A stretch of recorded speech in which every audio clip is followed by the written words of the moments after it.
Hello guys, welcome back to your YouTube channel S chemistry a way of success. मैं हूं आपका educator Shivam Mishra बेड़ा। यहाँ पे कल आपका पेपर में जैसे कि जो केमिकल रिएक्शंस आती हैं, वो केमिकल रिएक्शन मैं तीन तीन करके आपके दे दूंगा। 6-7 केमिकल रिएक्शन है, उतने में आपका काम हो जाना है, ठीक है ना। और एक चीज और है, आप लोग छोड़िएगा मत। जब भी आप भी प्रश्न करिएगा तो कोई भी प्रश्न छोड़िएगा नहीं, आपको छोड़ना बिल्कुल भी नहीं है। अगर बेटा छोड़ेंगे तो फिर पछताना पड़ेगा, ये बात ध्यान देना। बिल्कुल भी आपको कोई भी रिएक्शन नहीं छोड़ना है, चाहे आप बना बना के उत्तर दीजिए, लेकिन बेटा दीजिएगा जरूर, ठीक है ना। और जो आपके पेपर शेट है मैं आपको अपलोड कर ही रहा हूँ, तो उसको लेके बहुत ज्यादा आपको परेशान नहीं होना है। 70 में से 23 ही चाहिए, ज्यादा नहीं चाहिए, लेकिन अगर आप बना बना के उत्तर देंगे तो आपका काम हो जाएगा।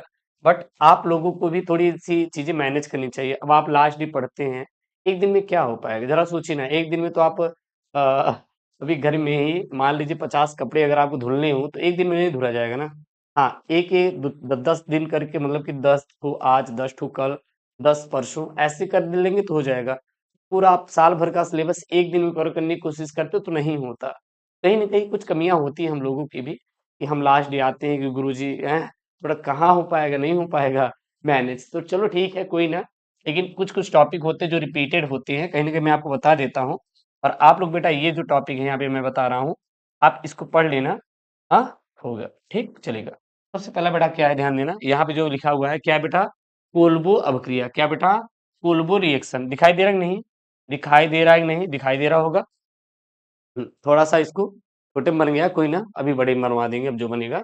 थोड़ा कोल्बो अभिक्रिया यानी कि कोल्बो रिएक्शन क्या होता है, आप देखेंगे तो हर साल बोर्ड में आपके एग्जाम में पूछा जाता है। मान लीजिए आपको रिएक्शन नहीं याद है, मान लीजिए आपको नीचे वाला रिएक्शन नहीं याद हो रहा है, तो कोई बात नहीं, आप ऊपर वाला लिख देना। अगर आप ऊपर वाला भी लिख देंगे तब भी आपको उतने ही नंबर मिलेंगे। अगर आप ऊपर वाला भी लिख देंगे तब भी आपको नंबर मिलेंगे, कटेंगे नहीं। मान लीजिए कितना काटेगा, 3 नंबर का है तो एक ज्यादा ज्यादा 1 नंबर काटेगा। आप लोग बेटा कोल्बो अभिक्रिया तैयार कर लेना। क्या है, जब फिनाल को सोडियम हाइड्रोक्साइड, जब फिनॉल, अच्छा फिनॉल का सर फॉर्मूला क्या होता है, फिनॉल का फॉर्मूला क्या होता है, हाँ, फिनॉल का बेटा फॉर्मूला क्या होता है, तो C6H6, सॉरी C6H5OH।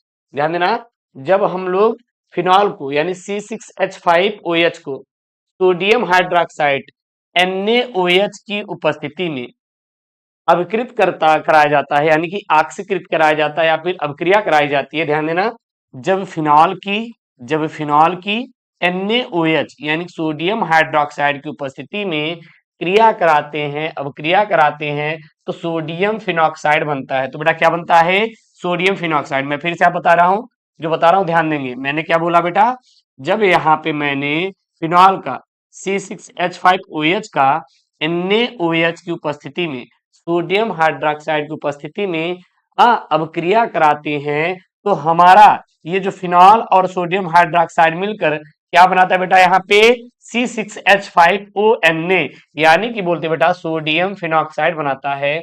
तो इसके बाद इसे कार्बन डाइऑक्साइड के साथ उच्च दाब पर लगभग 400 केल्विन ताप पर गर्म करके अम्लीकृत करने पर मुख्य रूप से बना उत्पाद क्या कहलाता है बेटा हमारा, सैलिसिलिक अम्ल, यानी कि इसका क्या होता है बेटा, आर्थो हाइड्रोक्सी बेंजोइक अम्ल प्राप्त होता है।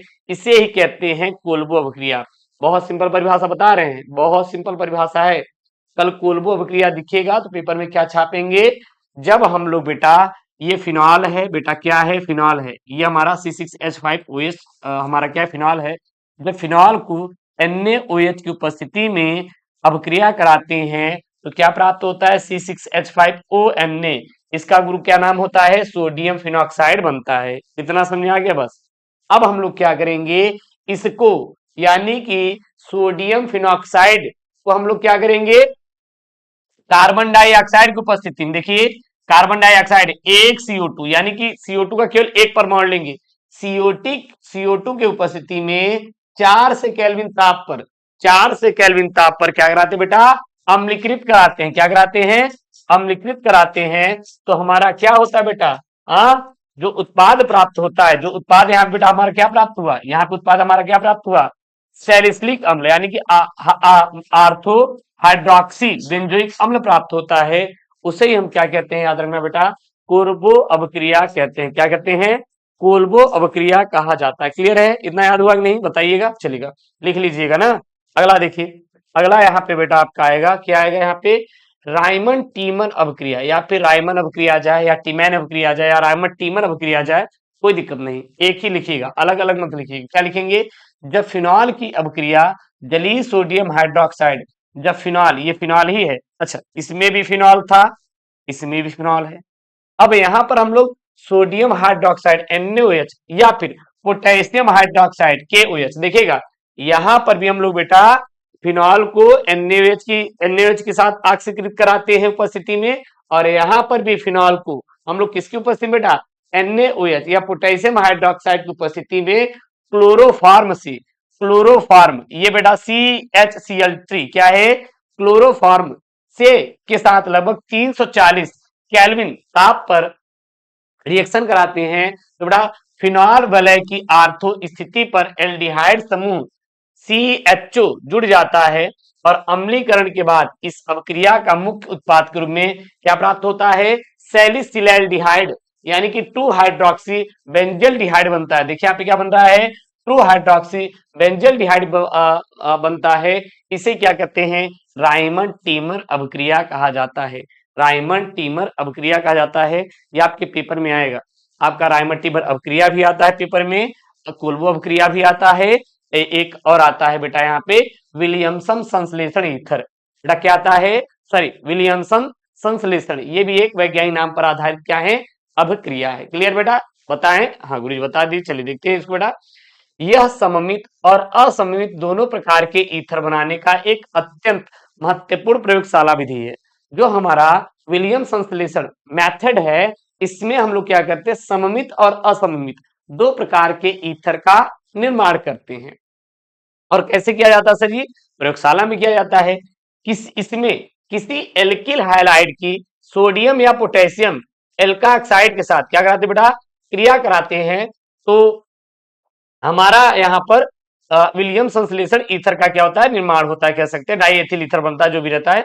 और ये यहाँ पे एक रिएक्शन दे देना है, मान लीजिए रिएक्शन नहीं याद है, ऊपर वाला भी दे देंगे, यहां तक लिख देंगे, तब भी आपका बेटा काम हो जाएगा। अच्छा उदाहरण के लिए लिख देंगे, जब एथिल ब्रोमाइड की सोडियम एथॉक्साइड के साथ अवक्रिया कराते हैं तो डाई एथिल ईथर प्राप्त होता है। क्या प्राप्त होता है, डाई एथिल ईथर प्राप्त होता है।